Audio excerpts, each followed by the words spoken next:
Hey everybody, we are back for another episode. So, where did we leave off last time? So we got all the body fillers sanded last time, and I've been doing quite a bit of sanding off camera here. So let's go ahead, let's start out where we should and get a word from the Lord. And when we're done with that, we'll come back, take a look at where we're at, and we'll take a look at where we are going on this episode. No, you're not bringing home another piece of junk. Hey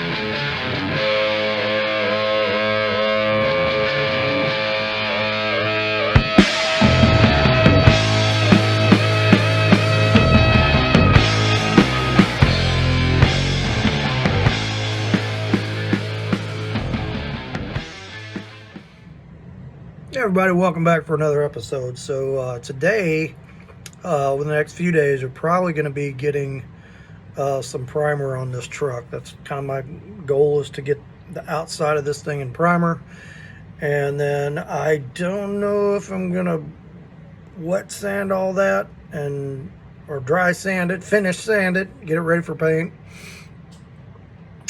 before I paint the inside, or if I'm going to paint the inside and then do it. So I don't know yet. Those are the kind of things I'm thinking of here. But anyway, message for today. So I had not used my open, this is the new open Bible. I haven't opened the open Bible in a while. I've been kind of doing Bible app stuff. So I thought, let's open a book with paper in it and see what we got. So as you can see, over the years, I just kind of tend to put bookmarks everywhere.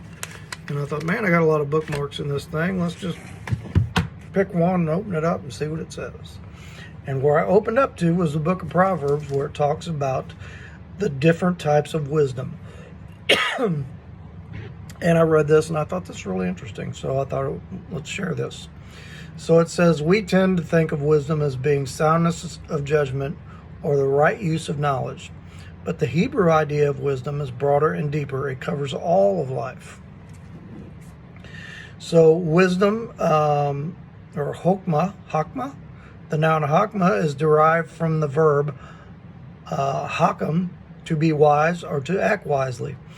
All the ancients Near East was interested in being wise, hence a large body of wisdom literature was built up in that part of the world. God gave wisdom to King Solomon. You can read about that in 1 Kings 4:29 and 30.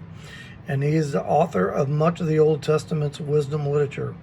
The Hebrew wisdom literature is inspired by God and includes Job, Proverbs, and Ecclesiastes, as well as other selections from the Old Testament. Biblical wisdom is ethical and spiritual because it is a reflection of the wisdom of a holy God. Ethical wisdom. Men and women cannot attain to ethical wisdom by themselves. They must first acknowledge the Lord in all of our ways, and then he will direct their paths. Proverbs 3, 5, and 6. Biblical wisdom is practical, not theoretical. Hence, the book of Proverbs is filled with specific details on how to be a wise person. Wise people through the centuries have meditated upon this book and have practiced its precepts. You've heard Confucius says, this is Proverbs says. I really love Proverbs.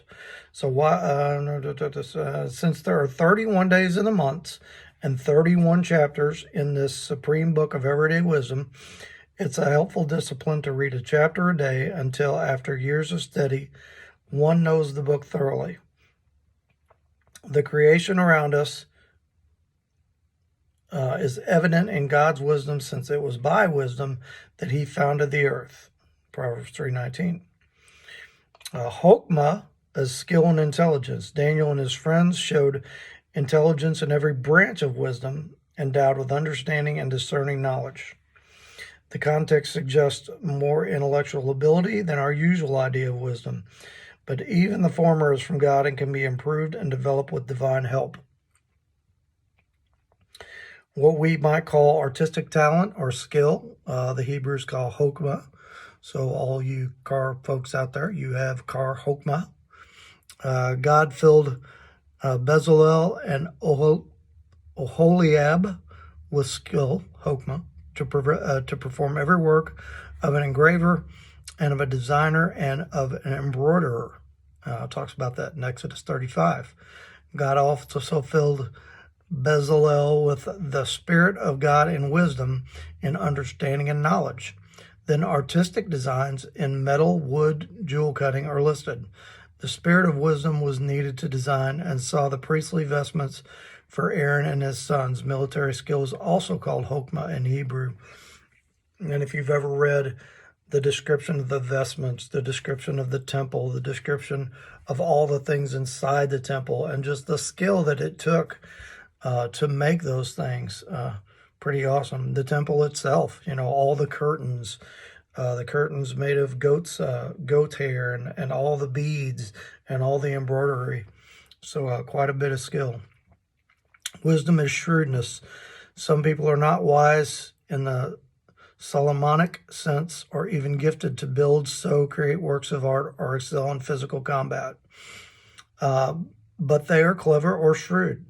The woman who threw Sheba's head over the wall to Joab and saved her city was shrewd. 2 Samuel 20:22 could well be translated, the woman in her shrewdness, her Hokmah, came to all the people. So it's interesting. It can be intellectual skill that you have, or it can be a trade type skill. So wisdom personified. Hebrew, along with Greek, Latin, French, German, and many other languages, express gender in its nouns. That is, in learning a language, a student has to memorize each word as to whether it is masculine or feminine. Hebrew has no neuter, hence there is no word for it or its. Thus, a masculine or a feminine pronoun is used to express things or concepts depending on the gender of the noun which it refers. Hokmah, like many Hebrew nouns, express such concepts as love, truth, justice, and wickedness. It is a feminine noun. For this reason, wisdom is frequently referred to in Proverbs as she and her. That's interesting. I did not know that. In poetry, when an abstract quality is presented as a person, the technique is called personification. Personification, while common in some languages, is very rare in Hebrew. Lady Wisdom is pictured as building a house, preparing a banquet, teaching in public, and crowning the wise. This personification of wisdom in Proverbs is always seen as a foreshadow of Christ, who is himself wisdom from God. Who's the blindfolded lady in our culture with the scales? Is that Lady Liberty or Lady Justice? So that's kind of akin to that. Very interesting. Anyway, that's the page we opened up to. I thought it was interesting. Take a look at some of those passages we talked about. And when we are doing our automotive Hokmah, make sure that we are doing it with, doing it for the Lord and for his service. Let's have a word of prayer. Father, we just thank you for, I thank you for this time with everybody on this channel, and thank you for the gift you've given me to be able to, the mechanical skill you've given me, and that you've given me a use for it for your kingdom. And I just ask that everybody who watches this can have the same, that the talent or the skill they have, whether it be a physical talent, a trade type talent, an intellectual talent, that will be used for your glory. And we ask this in the precious name of your son, Jesus. Amen. All right, let's go do some work. Okay, so last time we left off, we had finished all the body filler, and I kind of went back and touched all that up, and that's all in pretty good shape now. But I have just been going around with some 220 grit dry paper and just hitting all of these door edges, door jambs, cleaning out anywhere there was little bits of like adhesive goo from different things. So we got all that stuff off of there. And then I went around in the back here. This was a lot of work. sanded all this down in here, and there's just a lot of goo and junk and all that stuff up in here I had to get off. We got rid of it. I sprayed some rust inhibitor down on these little tiny rust spots that were down on here. We stripped the wheel wells. Like I said, we've been going to town here, and I'm just about, and there was goo all over the insides of these window edges from those old gaskets, so it got all that off. So it's been really tedious and a lot of time doing that. But anyway, on this video, we're going to get primer on this thing. So what I got to do, a couple of things here. I want to go ahead and hand sand the bottoms of these doors right there. All 4 of those, because when I primer the outside, I'm going to swing these open. I'm just going to shoot like 1 coat of primer along some of these edges where you get a lot of wear, down in there, some down in here, some of these door edges, you know, down around in here, because I want some primer on that before I shoot some paint on it. But I need to go ahead and vacuum everything out of here, get all the junk out of here. I got the stuff to tape this off, but this whole thing is covered in dust, and I need to wipe it all down. And then I need to, I'm going to wipe it all down with some lacquer thinner, and then I need to tack rag it all down. But I need to get rid of all this dust in here.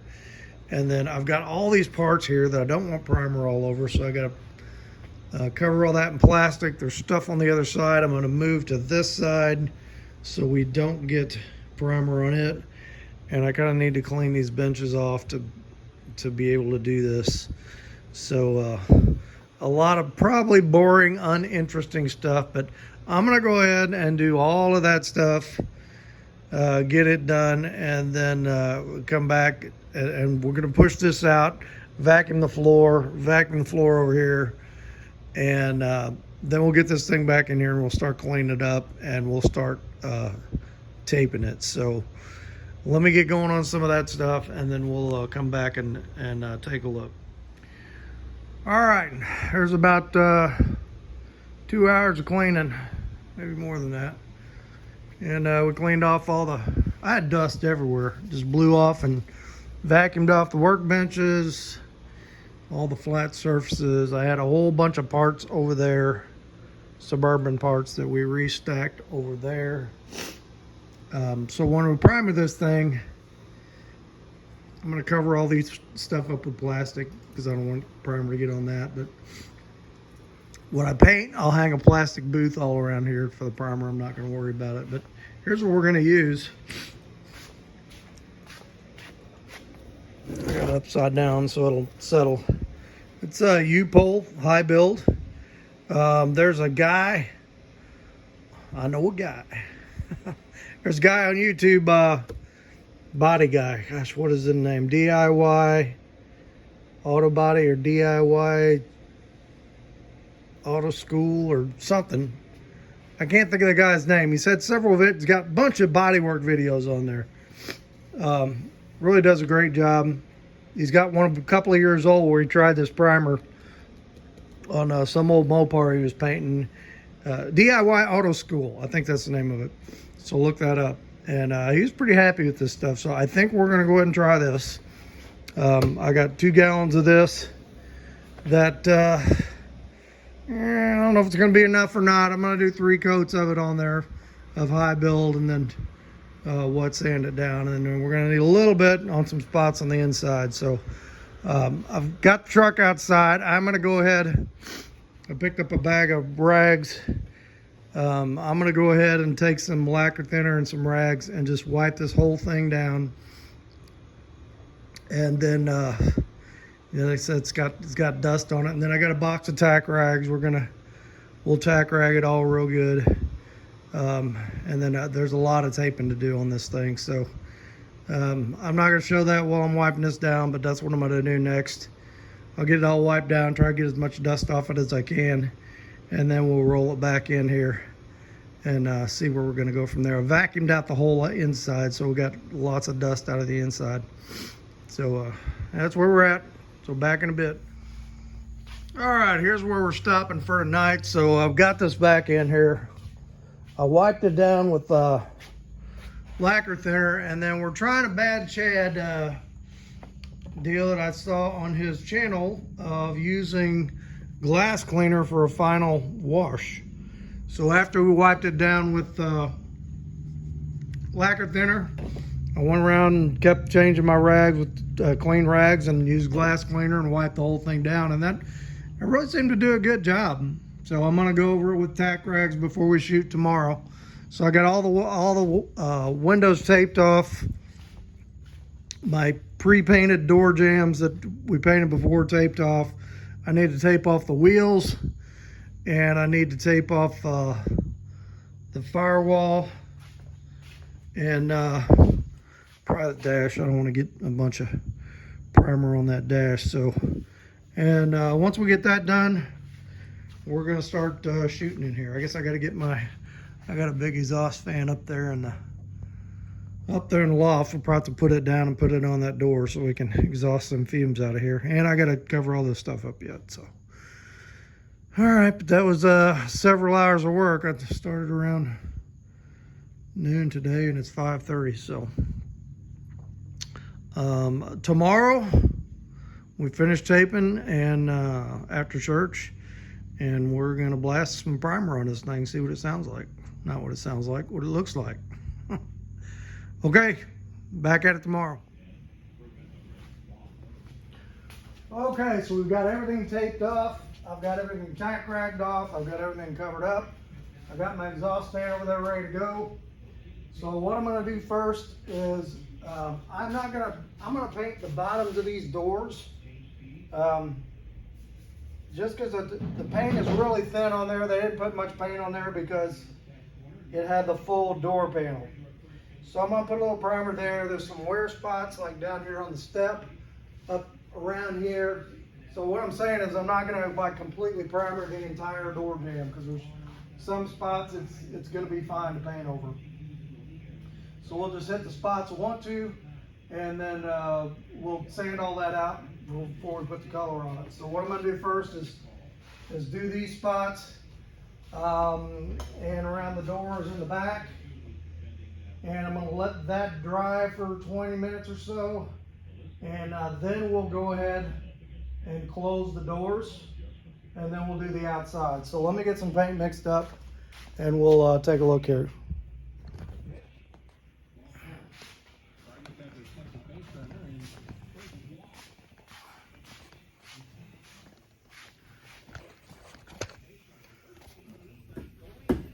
Okay, so we're trying some new primer out here. Like I said earlier, I haven't used this stuff before, but I'm interested in trying it out and see how it does. So I left it upside down all night. Hopefully all the goo will come to the top. Now that guy on DIY Auto School, I think his name's Pete, I believe. When he mixed this up, he put a little bit of reducer in it. So I think we're gonna do the same. He said it's spread, oh yeah, that was like chocolate pudding. I wish I had a paint shaker, but I don't, so we're just gonna have to deal with it.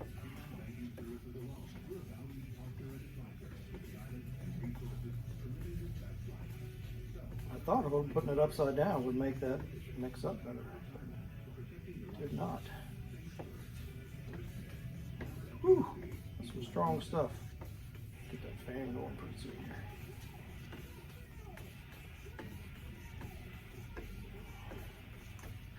Get the hardener.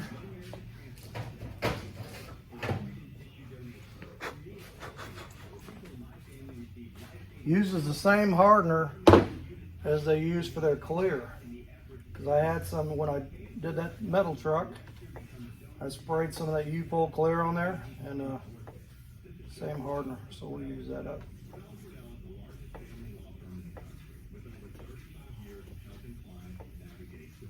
And look at what my ratio is here.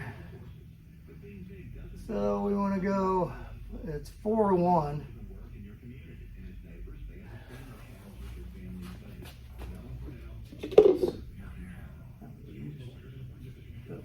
Just got dirt on the bottom. That one's used. We don't want to use that one. Here's a good one.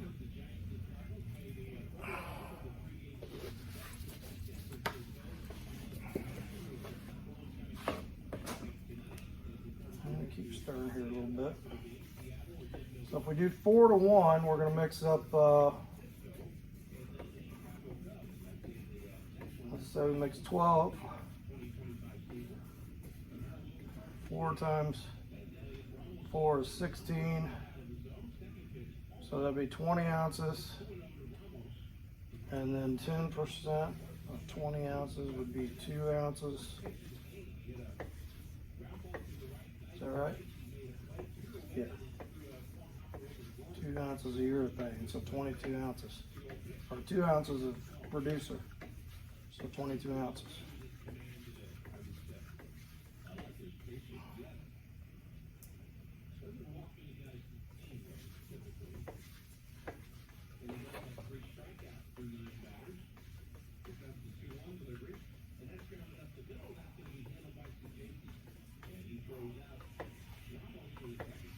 I was watching the Cardinal game last night. We were losing.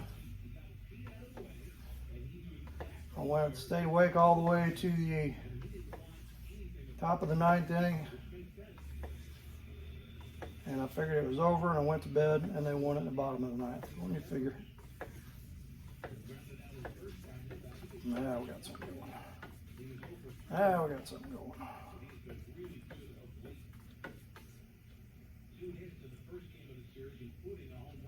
Okay. What is that? There we go.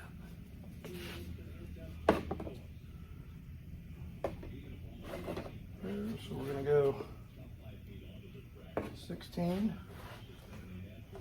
We're going to make a mess here.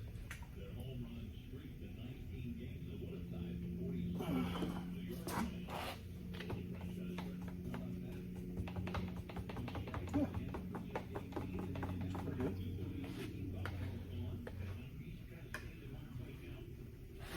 Then I'm going to go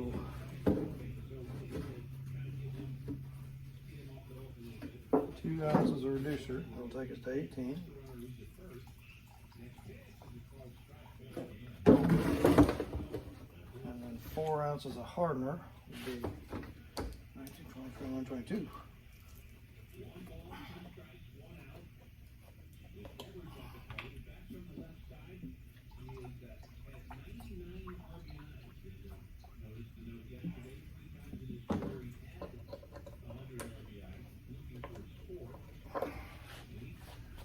Get back on this guy.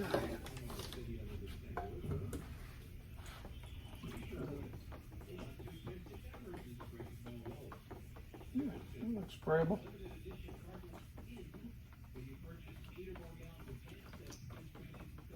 I'm hoping we got enough to do 3 full coats here.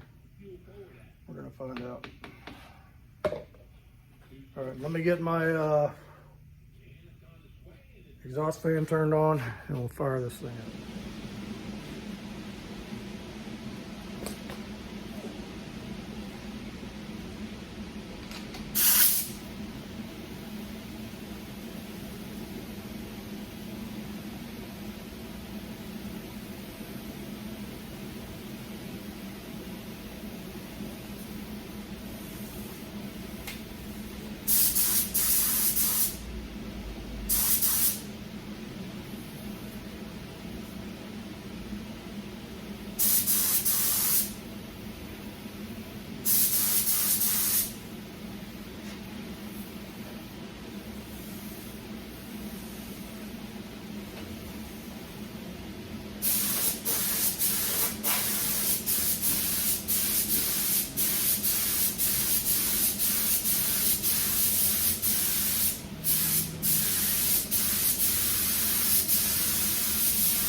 All right, so that's one coat. There is no way I am painting this truck by myself. That is just too much real estate to get around. But the nice thing is, it takes so long to get around it that I can start over right again on my next coat, because I want 3 coats on this thing. So I'm going to do that. You already seen me do 1 coat. You don't need to see me do 2 more. And then we'll take a look at what she looks like when she's done. All right, there we go. We got 3 coats on the body, 3 coats on the roof. And that was a chore. I'm telling you what. I don't know why, but when I was painting the roof, for one, I'm short and I had a really hard time reaching across that thing. But this little airport in the top of my cap kept plugging up. It would get clods of paint in it, and when that plugs up, your gun won't spray. It's like spraying dry. And for some reason, when I would get on that top, it would do that.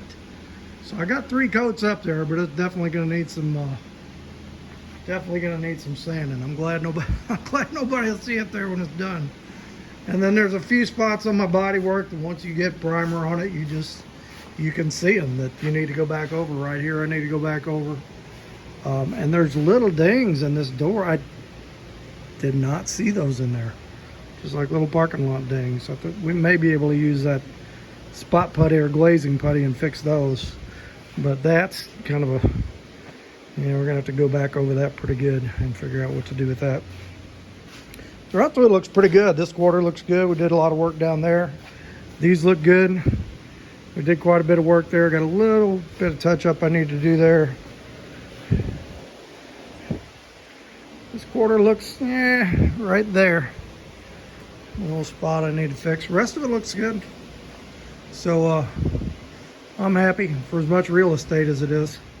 All right, so that's going to be it for this video. I'm going to let this sit for about 4 or 5 days and cure. I need a break, and I got to get a tooth pull later in the week.